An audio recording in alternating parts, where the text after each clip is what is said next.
Üçüncü tema. Энеолиттин пайда болушу жана анын негизги белгилери.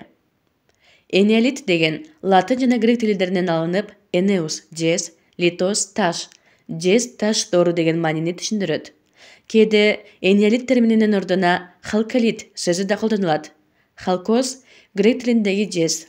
Бирок терминдердин экөө тең жездин пайда болгондугун далилдесе да, турмушта таш куралдары басымдуулук кылган. Негизинен энеолит биздин заманга чейинки 5-миңжилдыкта неолит менен коло доорунун ортолугундагы мезгилди камтыйт. Жез кендери көбүнчө тоолуу райондордо жайгашканы белгилүү.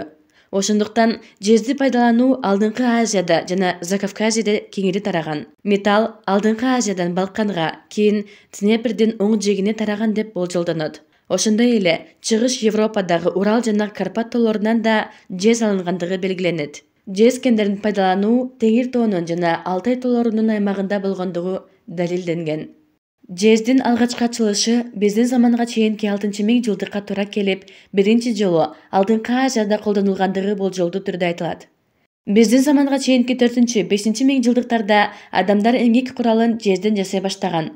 Бирок жезди алып өздөштүрүү жолу көбүнчө мурдагы СССРдин түштүк аймагында жез кендеринин көп кездешкендигине байланыштуу бул жактан жездин кеңири пайдаланылганын далилдеген эстеликтер ачылууда. Башкырстандын Бакыр-Узяк, башкыр тилинде жез колот деген жеринен энеолиттик адамдар жезди ачык эле жердин үстүңкү бетинен алышкандыгы, алар донго чейинки аймакты жез менен камсыз кылып тургандыгы белгилүү болду.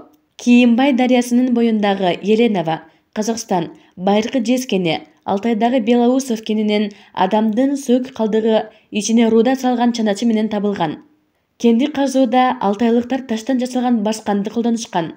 Мындай далилдер абдан аз болсо да, бул табылгалардан улам адамдар коло дооруна чейин эле жердин терең катмарынан жезди казып алышкандыгын билебиз. Байыркы кездерде жезди иштетүүнүн эки түрү, муздак жана ысык, колдонулган. Алгачкы жез куралдары муздак жыл менен даярдалган. Тактап айтканда, уюган жезди таш балка менен керектүү түргө келтирип жасашкан деп болжолдошот. Аны ысытуу аркылуу эритүү кийинчерээк пайда болгон. Жез жумшак жана ийилчек болгондуктан адамдар андан зым, мык, ийне жана башка ар кандай формадагы буюмдарды жасап алышкан. Эң алгач ургулоо жолу менен жезден ийне, бычак, шибеге, төнөгүч жана башка ушул сыяктуу майда эмгек куралдарын жасашса, кийинчерээк жезди эритип, куралдарды калыпка куюп жасай башташкан. 19-кылымдын акырына чейин археологдор таш доору менен коло доорунун ортосунда жез таш доорунун болгонун белгилешкен эмес. Себеби байыркы жез буюмдар химиялык анализден өтпөгөн. Ошондуктан жезди кадимки эле коло деп эсептешип, таш доору коло доору менен түздөн түз алмашкан деп ойлошкон. Химиялык жол менен изилдөөдөн улам байыркы металл куралдары коло эмес эле таза жезден жасалгандыгы далилденген. Ошентип, адамзат тарыхынын белгисиз доору археологдор тарабынан эмес, химиктер тарабынан ачылган. Металл куралдарынын пайдаланылышы менен өндүрүштүн бардык түрүндө өзгөрүү пайда болот. Уруулардын жалпы массасынан байыркы дыйканчылык жана мал чарбачылык менен кесиптенген уруулар бөлүнүп чыккан. Ошондой эле энеолиттик адамдар алыскы жердеги өлкөлөр менен байланыш түзүшүп, алыш-бериш мамилелерин өнүктүрүшкөн. Жезди алуу үчүн адамдар анын чыккан жерине келүүгө мажбур болушкан. Бир нече миң километр соода жолун басып өткөн адамдар өз ара экономикалык байланыштарын кеңейткен. Узак жолдо жүрүүгө, жүк ташууга ылайыктуу каражаттар, унаанын түрлөрү талап кылынган. Ушундай учурда дөңгөлөктүн пайда болушу өз убагындагы маанилүү ачылыштардын бири болгон. Дөңгөлөк биринчи жолу энеолит мезгилинде пайдаланууга кирген.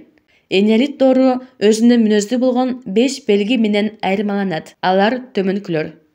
Биринчи, дыйканчылыктын кетмендөө түрүнүн акырындык менен бурусунду пайдаланууга өтүшү.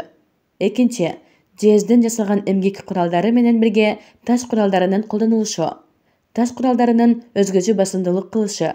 Үчүнчү, алгачкы жамааттык топтор жашай турган чоң, көлөмдүү, ылайдан чогулган үйлөрдүн пайда болушу. Төртүнчү, энелик урууга мүнөздүү болгон аялдардын айкелдеринин сүлөкөттөрүнүн чоподон жасала башташы. Бешинчи, оймо чиймеленген карапа идиштер менен буюмдардын пайда болушу. Энеолит доорунда карапа жалоочу айланпа жана кездеме токуучу станок ойлонуп табылып, кол өнөрчүлүк, дыйканчылык менен мал чарбачылыктан бөлүнүп чыккан. Неолит алгачкы мезгилин эсептебегенде жана энеолит бир мезгилге таандык болуу менен бири-биринен хронологиялык жактан эмес, маданиятынын деңгээли боюнча гана айырмаланышат. Мында биз ар түрдүү өлкөлөрдөгү маданияттын ар башкача өнүккөндүгүн унутпообуз керек. Энеолит мезгили Борбордук Азияда, Түркмөнстандын түштүгүндө, Закавказьеде, түштүк батыш Украинада, Молдавияда жана Сибирде айрыкча жакшы изилденген. Ал эми башка райондордогу энеолиттик маданияттар жөнүндө окумуштууларда бирдей ой-пикир азырынча жок.